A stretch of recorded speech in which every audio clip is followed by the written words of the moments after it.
pode ser comentado e tratado de diversas formas, acho que é uma afirmação claramente legítima e, enfim, compreensível.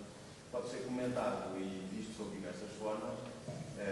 Enfim, podemos estar aqui a falar sobre questões que já foram afloradas, a concertação no sentido de consensualização do exercício do poder público, que não é hoje em dia já só no exercício do poder da prática de uma decisão administrativa unilateral, individual e concreta, mas que chega inclusive à dimensão regulatória. O professor Gonçalves tem conhecido estudo interessantíssimo, marcante, do meu ponto de vista, na doutrina portuguesa, enfim, provavelmente mais só do que isso, que é um estudo sobre contratos regulatórios, onde ele, de facto, manifesta a ideia, que me parece aderir à realidade em muitos casos, e que, mesmo em setores regulados, em que nós temos reguladores independentes que atuam sob formas unilaterais, essencialmente regulamentares, com uma amplíssima margem de conformação sobre as soluções, em alguns casos fazendo verdadeiros regulamentos independentes, e em que todo o regulamento é regulamento independente e em que muito pouco desse regulamento está a desenvolver lei anterior, e portanto nós temos o regulador a decidir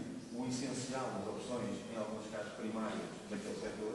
Nesses casos, tendo em conta as particulares características de um setor regulado, aquilo em que assistimos na prática é uma espécie de regulação de consenso, uma espécie de regulação estabelecida bilateralmente, porque os agentes regulados são muitas vezes muito poucos, a sua relação com a entidade regulada é de longa duração, o que faz com que estejam reunidos todos os requisitos para que a interação seja próxima e dessa forma haja, no fundo, uma tomada de decisões na perspectiva, do ponto de vista, por exemplo, do regulado, de que aquele concreto regulamento que foi aprovado pelo regulador vai manter-se daquela forma durante um determinado tempo. Portanto, ele, no fundo, foca toda a sua atividade e leva a cabo toda a sua atividade na expectativa que aquilo seja assim.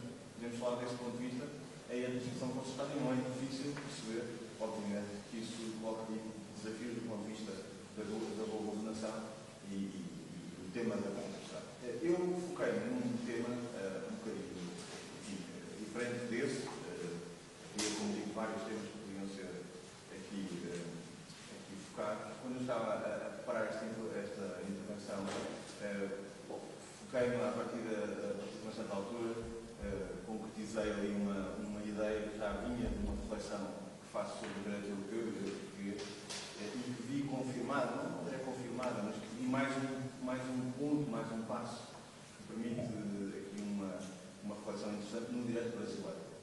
Tem a ver com um aspecto que já foi aqui tocado, tem a ver com as formas de interação e com as formas de atuação conjunta da administração com particulares, sobretudo com particulares, vou fazer focar-me nisso, através de uma atuação que, como é de dizer, é formulada, é estruturada, é formalizada através de instrumentos a que nós damos diferentes nomes nos nossos dois direitos, português e brasileiro, mas alguns deles já foram aqui falados: convênios, protocolos, acordos, contratos de subsídio, contratos de subvenção e tudo isso. Eu gostava de focar nesse tema específico e na forma como os nossos direitos, do meu ponto de vista, essa é a minha tese que eu procuraria aqui mostrar e enfim, por favor, dela vou argumentar, não sei se consegui ter algum efeito de convencimento. A minha tese é que o direito europeu e também, recentemente, o direito brasileiro têm desconforto, sentem desconforto com a atuação de cooperação proveniente do setor privado que não tenha uma nítida coloração, digamos assim, de intuito lucrativo. Quer dizer, está desconfortável, o direito público, em geral, está desconfortável com a atividade que não é uma atividade de busca clara e manifesta do lucro. Eu vou só dar-vos um exemplo e está desconfortável nesta perspectiva exatamente porque vê ali uma possibilidade, um perigo de haver corrupção, de haver um conjunto de atuações que, vistas separadamente, se calhar não têm problema nenhum, mas que, vistas em conjunto, fazem-nos pensar em teorias da conspiração e fazem-nos pensar, e se calhar em alguns casos são mais do que teorias da conspiração, fazem-nos pensar que há uma espécie de atuação dirigida, de facto, a obter vantagens ilegítimas. Eu vou dar aqui 2 ou 3 exemplos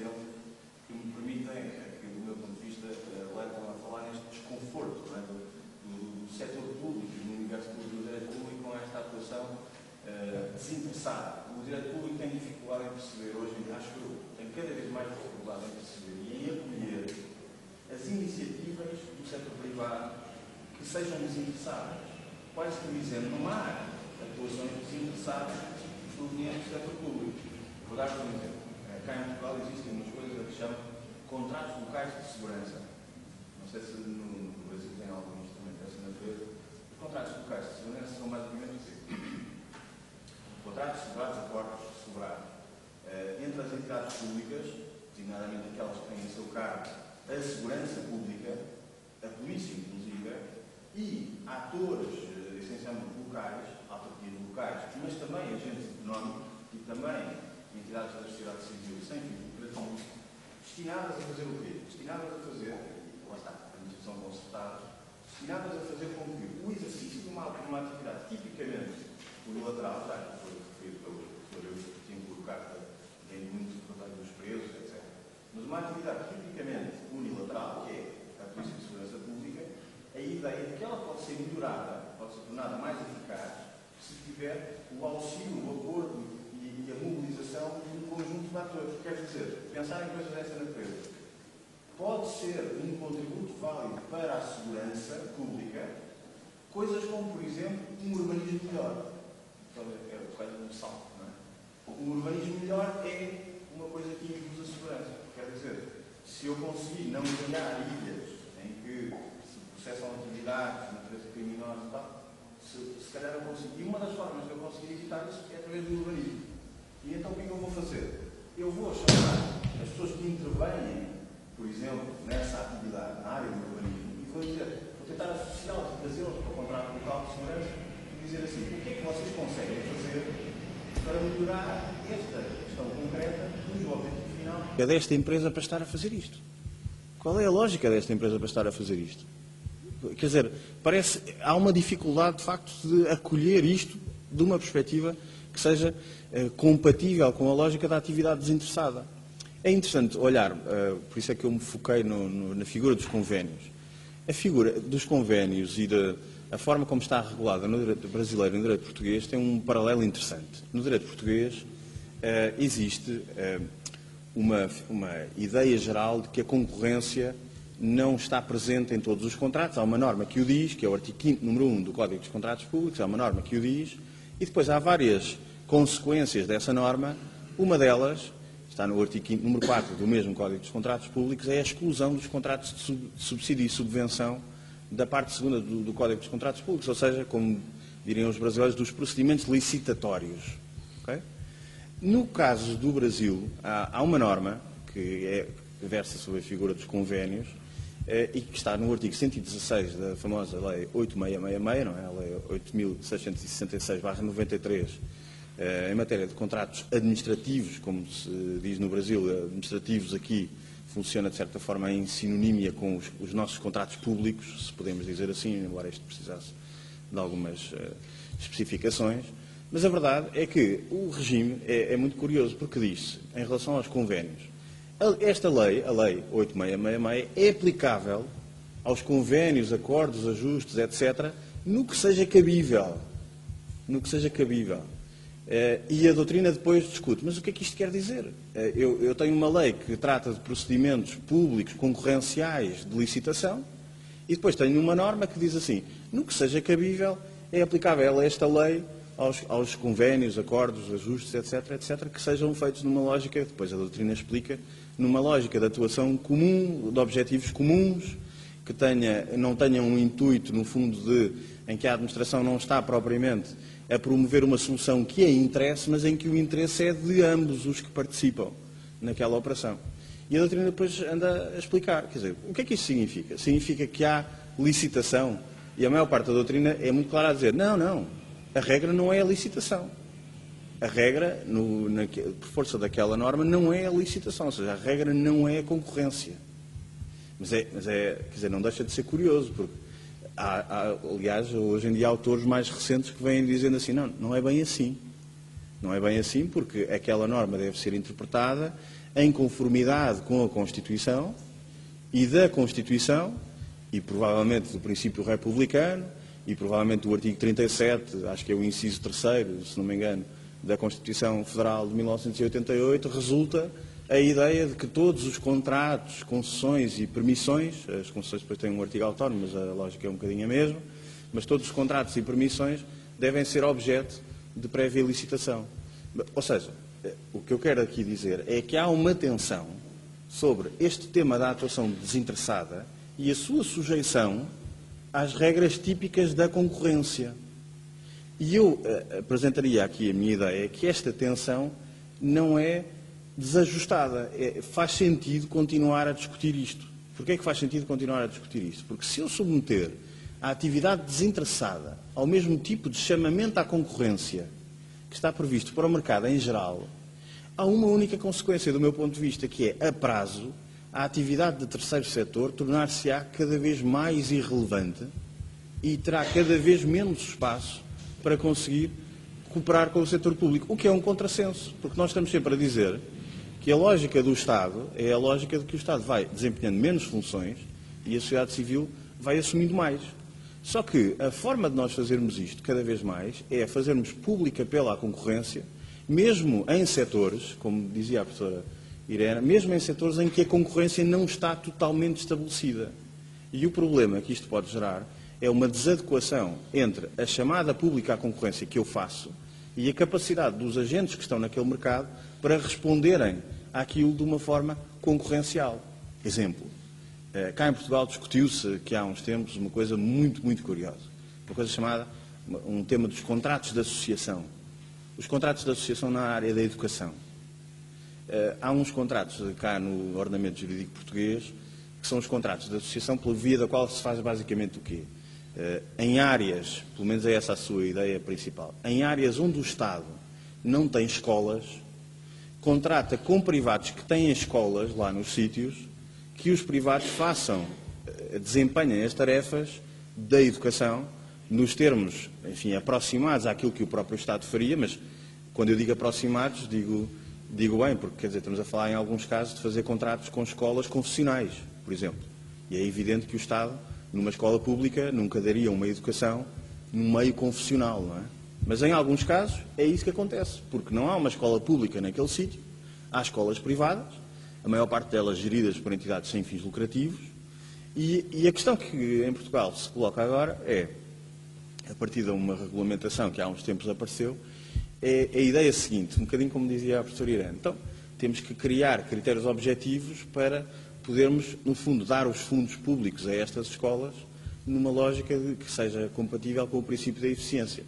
Sucede, porém, uma coisa bastante óbvia, é que se eu digo assim, eu tenho, nesta circunscrição territorial, eu tenho, imaginem, 200 alunos aos quais tenho que dar resposta. E, portanto, vocês, escolas que têm, que estão localizadas nesta área territorial, vocês têm que me apresentar as razões pelas quais eu vos devo escolher a vocês e não à do lado. E isto é uma coisa que, para entidades que não têm fim lucrativo imediato, não faz sentido. Ou seja, elas estão a ser obrigadas a competir numa lógica que nunca foi a sua. Porque a lógica de funcionamento das atividades que atuam desinteressadamente não é uma lógica emulativa. É uma lógica de altruísmo. É uma lógica de uma atuação diferente daquela que é a atuação tipicamente concorrencial. Mas nós, no entanto, estamos a submetê-las a este espartilho cada vez mais. Não é? Ela, como eu digo, mesmo em face do direito brasileiro, que tradicionalmente sempre teve naqueles autores clássicos, não é? Eu fui ver e, de facto, disse coisas desde Celso Bandeira de Mel, Silvia Di Pietro, outros, não é? Sempre disseram, não, convénios, acordos, ajustes, são coisas que não têm nada a ver com a concorrência. Mas os autores mais recentes já dizem coisa diversa, já dizem assim. Não, mas atenção, nós mesmo neste caso da atividade desinteressada temos que ter a preocupação de fazer pública pela concorrência, de fazer chamada pública. Porquê? Porque temos muita preocupação com a decisão ser meramente discricionária. Temos muita preocupação e consideramos inadmissível que possa haver uma decisão de atribuição de um subsídio ou de uma subvenção a uma entidade desta natureza que não seja puramente baseada em razões completamente objetivas. E a nossa ideia de uma razão puramente objetiva é a concorrência. Só que, volto a dizer, a concorrência aplicada a organizações que não a têm no seu ADN, pode dizer-se assim, vai levar, diria eu, não é, em muitos casos, a esta situação um pouco desconfortável, que é, há aqui uns agentes económicos que não têm propriamente lugar, vão perder o seu lugar no âmbito disto tudo que está a acontecer. E, portanto, de duas uma, ou se convertem, o que aliás acontece em muitos casos, ou se convertem em organizações empresariais, não é, perdendo aquela que era a sua lógica típica, ou então simplesmente desaparecem. É isso que eu acho curioso, na forma como hoje em dia se está a gerir este tema da atuação desinteressada. Pior ainda, quando estamos a falar de atuações desinteressadas ou com uma componente de desinteresse de empresas privadas. Não é? E aqui reconheça-se, há potencial para o abuso, há potencial para a corrupção, é evidente. Não é? Eu sou defensor de que continue a existir um regime diferenciado para as atuações que tenham uma componente desinteressada, sou defensor de um regime específico para isso, sou defensor da não aplicação a crítica das lógicas e dos princípios da concorrência de mercado a esses casos, a essas situações, sou defensor de critérios diferenciados, sou defensor de manutenção de maior discricionariedade nesse tipo de caso, mas reconheço que há aqui um tema que tem que continuar a ser trabalhado, que é o tema do protocolo que, na verdade, esconde uma relação comercial, do protocolo que é utilizado, efetivamente, como instrumento de obtenção de uma vantagem ilegítima e que perturba a concorrência. Quer dizer, em muitos casos, eu tenho, a jurisprudência do Tribunal de Justiça da União Europeia tem sido implacável nessa matéria. Tem havido coisas do estilo, só para vos dar um exemplo. Vamos imaginar que uma Câmara Municipal, um município, estabelece um contrato com um particular que tem a seguinte configuração. O particular vai construir um espaço para exposições e feiras. E a Câmara Municipal tem um interesse que é o de, por exemplo, fica lá com um espaço que ela pode utilizar nas exposições e feiras que vierem a ser feitas para promover o município, por exemplo. Não é? Mas, além disso, ela tem um interesse geral em que a economia do município se desenvolva. E, portanto, ela quer que aquele edifício esteja lá. E a grande questão é, como é que isto deve ser tratado do ponto de vista do direito da contratação pública? Isto é um verdadeiro contrato, no sentido de que é um contrato público suscetível de concorrência? Há aqui, repito, espaço para algum abuso e alguma, enfim, utilização manipuladora deste tipo de instrumento. Porquê? Porque, como é óbvio, não é? Hoje em dia, o Estado cada vez mais preferirá modalidades de atuação contratual que são apresentadas sob a forma de parceria, sobre aquelas modalidades em que é o Estado claramente que está a pagar um serviço que depois lhe é prestado ou que é prestado ao público. O Estado preferirá apresentar as coisas de uma tal forma em que ele é um parceiro, em que ele está lado a lado com o privado. E às vezes é muito difícil perceber se numa determinada relação contratual há verdadeiramente esta coisa de estar lado a lado ou se nós estamos um em frente do outro. E se o privado está a trabalhar para o público ou se ele está a trabalhar em conjunto com o público com uma perspectiva, até certo ponto, desinteressada. Essa diferença concreta é muito difícil de perceber. O Tribunal de Contas da União e os Tribunais de Contas brasileiros têm-se enfrentado muitas vezes com esses problemas, em que eles dizem isto que vocês dizem que era um convênio, um protocolo, um acordo, na verdade não o é. É uma operação comercial que deve ser tratada como tal e que devia ter sido sujeita à licitação. Portanto, dizendo tudo o que eu disse, ou seja, mantendo a ideia de que há aqui uma diferença de naturezas e há aqui diferença de realidades, há de facto operações que são as tais parcerias de lado a lado, em que as pessoas têm objetivos comuns e não faz sentido introduzir nelas a concorrência, mas também há situações em que há apenas uma aparência dessa relação e, de facto, aquilo que está a ser feito é, sob a capa de uma operação não concorrencial, uma operação que verdadeiramente é de prestação de utilidades por contraponto com a realização, enfim, uma atribuição de uma vantagem económica. Só para dizer uma outra coisa que eu não, e com isto fecho, sobre a tal, em alguns casos, do meu ponto de vista, incapacidade do direito público lidar com a tal atuação desinteressada. É muito difícil estabelecer os mesmos parâmetros e os mesmos tipos de exigências para entidades, de facto, do terceiro setor ou entidades que atuam desinteressadamente, que nós fazemos na lógica típica de um contrato público. Por exemplo, há uns tempos tive um caso, desculpem dar um exemplo profissional, uma entidade minha cliente, que é uma entidade do setor cultural, foi confrontada com a necessidade de ter que cumprir, para justificar a atribuição de um subsídio, ter que cumprir cotas de número de entradas de pessoas no museu. Eles têm um museu e então, lá está, a procura da objetividade diz-nos assim, eu tenho que justificar porque é que eu te dou este subsídio. E nós estamos sempre à procura de qual é que é a forma de justificar objetivamente porque é que eu te dou este subsídio.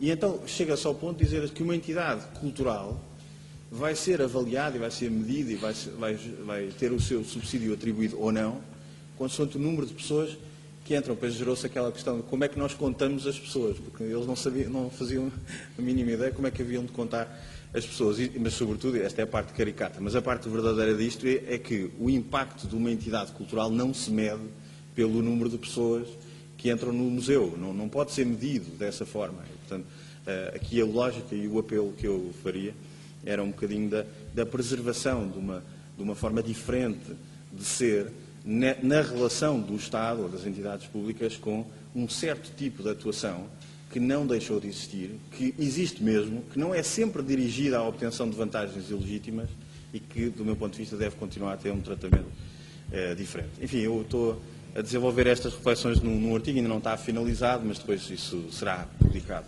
Obrigado pela vossa atenção.